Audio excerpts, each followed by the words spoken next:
सपने वो नहीं होते जो आप सोने के बाद देखते हैं। सपने तो वो होते हैं जो आपको सोने नहीं देते।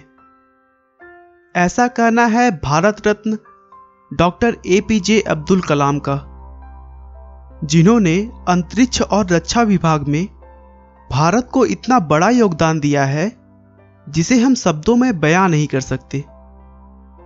रक्षा विभाग में उनके योगदान की वजह से उन्हें लोग मिसाइल मैन के नाम से भी जानते हैं। अब्दुल कलाम 2002 से 2007 तक भारत के 11वें राष्ट्रपति बने रहे, जिन्हें यह पद टेक्नोलॉजी और साइंस में उनके विशेष योगदान की वजह से मिला, न कि हमारे देश की गंदी राजनीति की वजह से।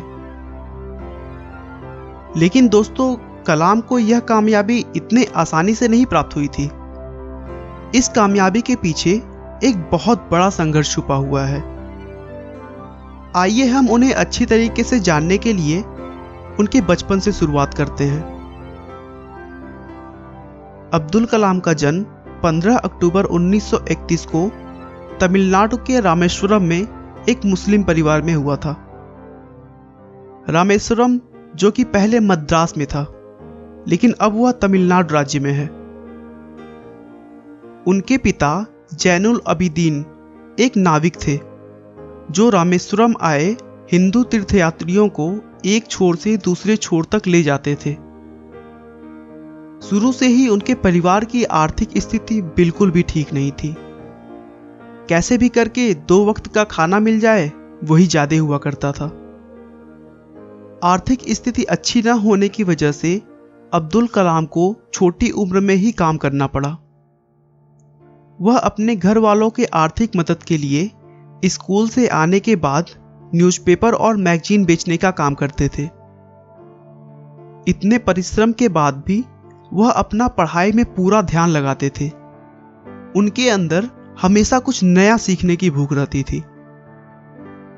उन्होंने अपनी स्कूल की पढ़ाई पास के ही एक साधारण से स्कूल से पूरी की और उसके बाद तिरुचिरापल्ली के सेंट जोसेफ कॉलेज में एडमिशन ले लिया, जहां से उन्होंने सन 1954 में भौतिक विज्ञान से ग्रेजुएशन किया।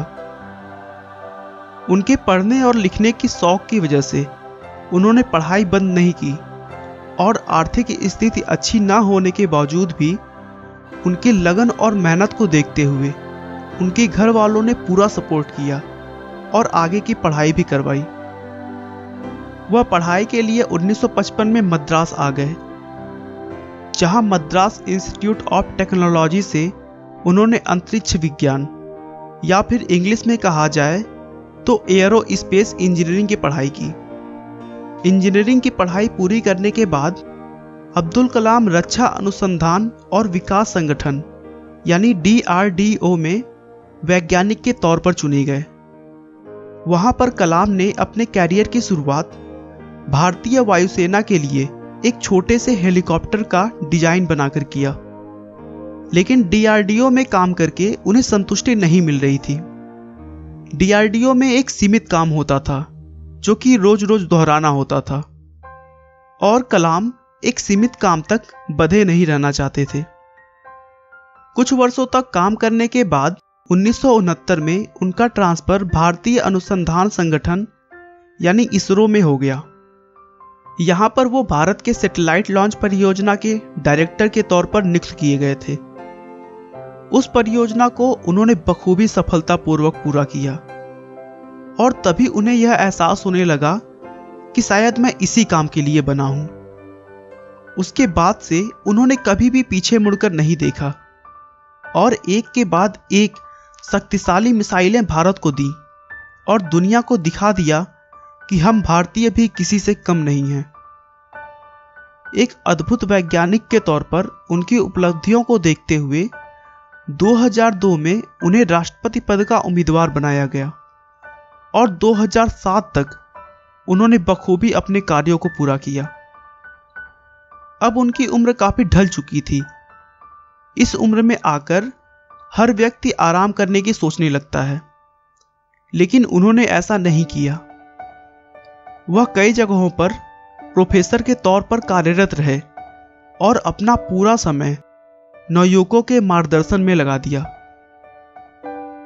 मानवता की भलाई और मनुष्य का जीवन अधिक सफल बनाने के लिए अब्दुल कलाम जी ने अपना पूरा जीवन समर्पित कर दिया और 27 जुलाई 2015 को अध्यापन कार्य के दौरान ही उन्हें दिल का दौरा पड़ा और वो हमें छोड़कर चले गए।